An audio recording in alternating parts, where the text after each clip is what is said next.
Good evening, everybody. Once again, this is the UFC 166 post-fight recap with Stanibert Thunderheart. And tonight, man, the night of fights, wow, incredible. At least the fights that I was able to see anyway were incredible. From the preliminaries, well, at least some of the preliminaries that I actually saw anyway, and then the whole event for the pay-per-view event, part of UFC 166. As we're approaching Halloween, wow.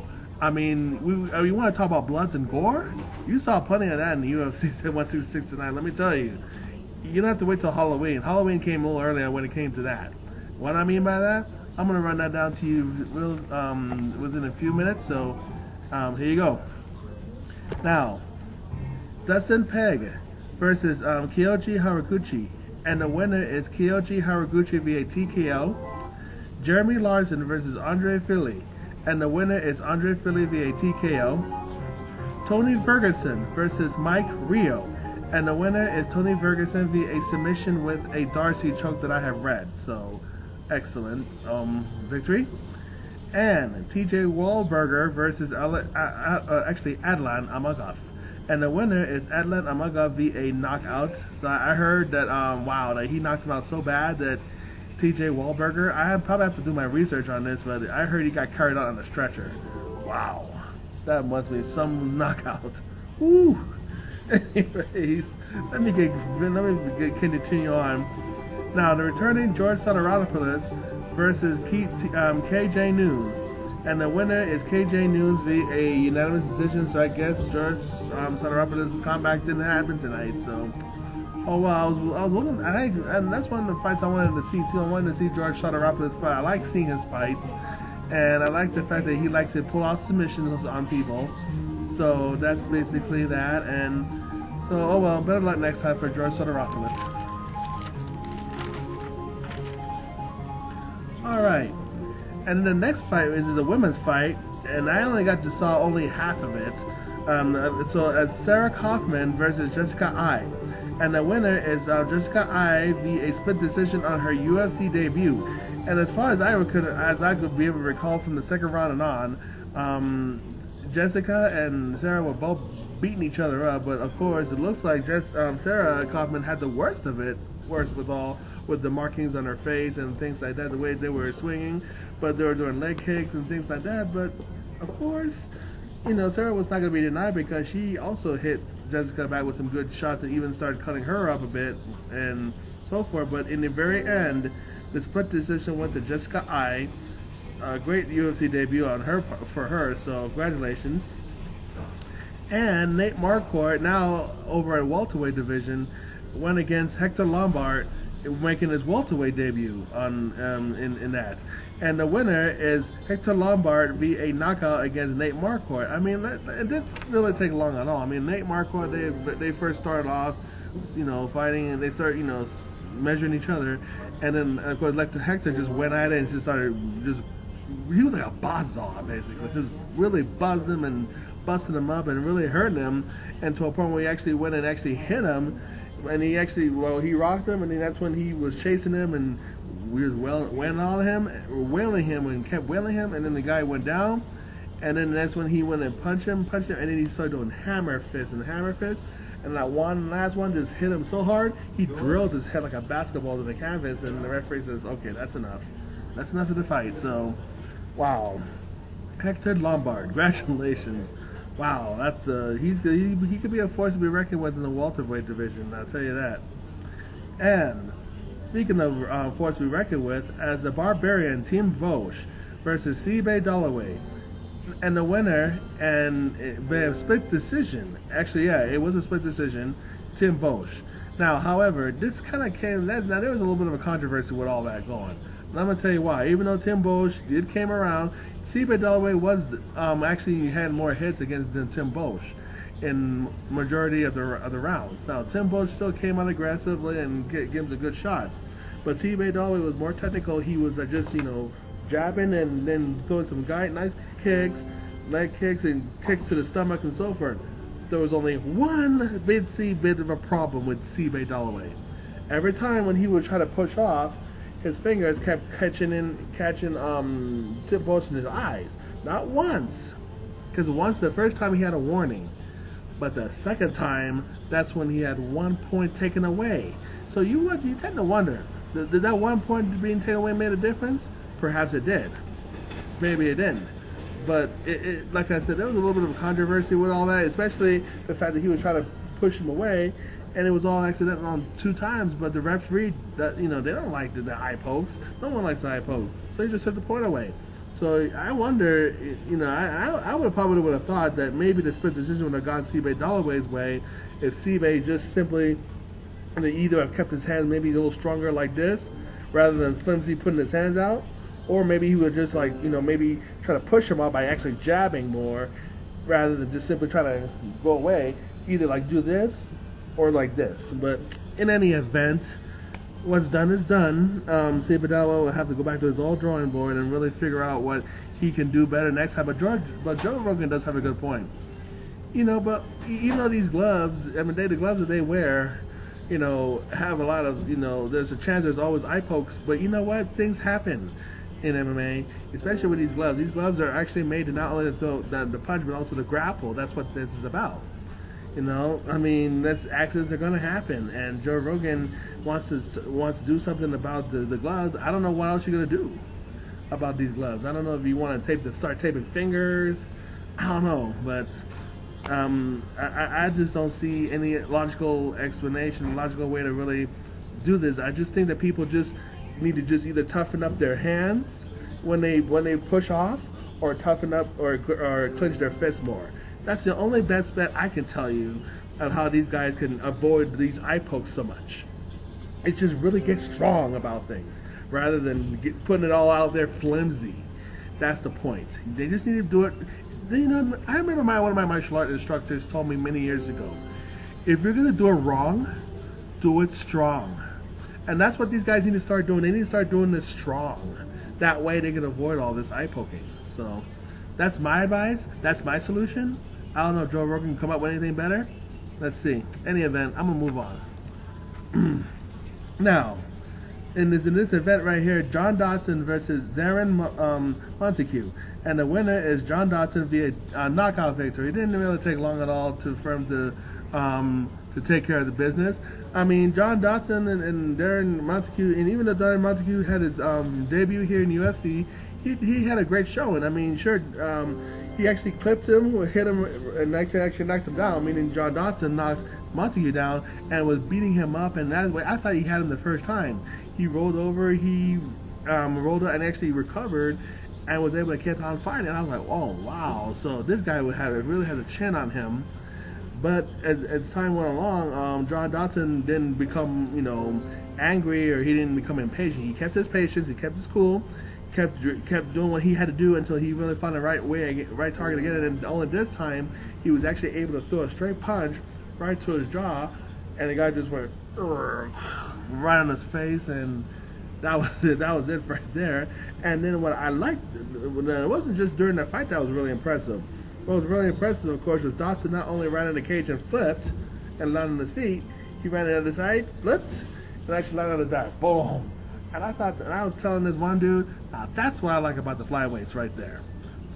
These spectacular moves like that just makes the movement very memorable in fights, post-fights and otherwise. So, congratulations on the former #1 contender for the flyweight championship, and who knows, maybe at somewhere down the road we're going to see him going against Demetrius Johnson again, and maybe next time he might beat him. Who knows? Let's just see what happens after this. Now, the next one here is Gabriel Gonzaga versus Shawn Jordan, and the winner is Gabriel Gonzaga via TKO victory. It didn't really take long for that to happen either. Sure, it looked like Shawn Jordan was winning the fight, when he was throwing some good punches and so forth. But what of course Shawn did not let's just say, what do I say? Oh, what he didn't anticipate was that Gabriel Gonzaga, when he had him a good hits, Gabriel Gonzaga came out and actually threw a nice punch right there and nailed him. And that's what he fought, and that punch that he nailed him was the knockout blow that took Jordan down. Wow. Like I said, it didn't take very long. And unfortunately, too, I didn't get a chance to see it during the fight. I got a chance to see it afterwards. So many people wanted to talk to me. I was like, people, I'm doing something. I'm watching the fight. Leave me alone. but I guess that's just the perks of being out in the public and you're watching it, you know, and then of course you stand out and then you do your thing and people want to just gravitate towards you. I guess that's just a part of it. I just wish sometimes that they would know that I do this for a reason. But hey, I got a chance to see the you know, at least the replay of it, and wow, Gabriel Gonzaga got some power in his punches too, as well as his kicks. So congratulations, Gabriel Gonzaga. And in this next one, oh my God, you want to talk about a fight? Now that what you saw was blood, guts, gore, fight, everything. So as Gilbert Melendez, former Strikeforce lightweight champion, versus Diego Sanchez, and the winner via unanimous decision was Gilbert Melendez. Now a lot of people are saying that Diego Sanchez was going to win. People were all cornering me and said, okay, what do you pick? Come on, you're playing it, what do you pick? So I finally decided, okay, the hell with it then. Gilbert Melendez. I picked him to win on this one. And wow, was I right? And everyone else was wrong. Nothing unusual about that, but any event, enough of that. The point of the matter is, it was an excellent fight. I mean, Diego Sanchez, of course, was crazy, and he was all like, come on, come on. He was busted up open and getting beat up and everything, and he was all hitting back, swinging for the fences. Both of them were just hitting each other, grappling and everything, but you know, Diego Sanchez had his eye busted open, like it was all blooded over. Gilbert Melendez barely had a little bit of a scratch, but that's basically it. But he still got beat up, getting kicks in the stomach a few times, just, you know, takedowns and different things like that, submission attempts, especially that one in the third round when Diego Sanchez actually gave him a good uppercut and actually nailed him. I thought it was totally over. I mean, Gilbert Melendez really did a great job in keeping Diego at bay. When Diego hit him hard, he nailed him, and I thought it was over, but Melendez hung in there. And even though Diego Sanchez's psychosis was so well enough to really wear out Gilbert Melendez, but it wasn't enough to give him that victory, that unanimous decision victory. So Gilbert Melendez, congratulations on that awesome victory against your training partner and friend, Diego Sanchez. Now, in this co-main event, as Daniel Cormier, former Grand Prix Strikeforce champion, versus Roy Nelson.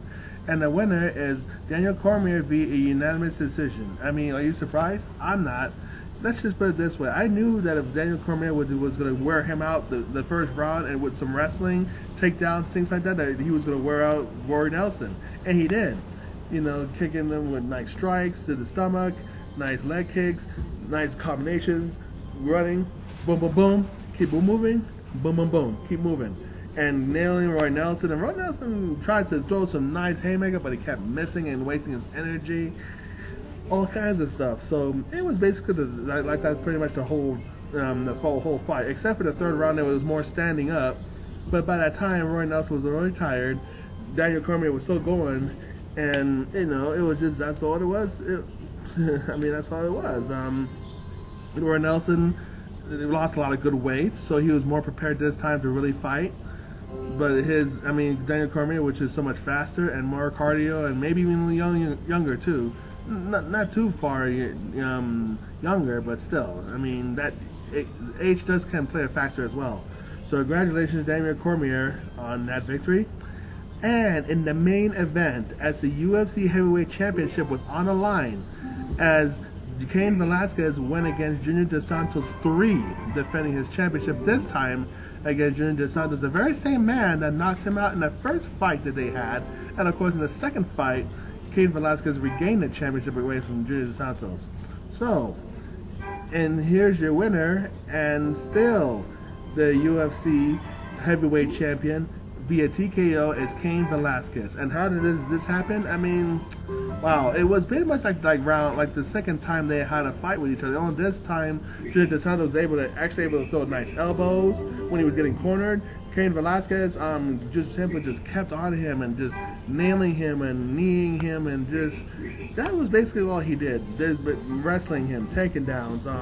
Junior Dos Santos keep trying to defend himself. He would not stay down, and this happened basically throughout all 5 rounds. I mean, not all 5 rounds. In the middle of 5 rounds, that's when Junior Dos Santos finally was trying to get Cain Velasquez into a chokehold.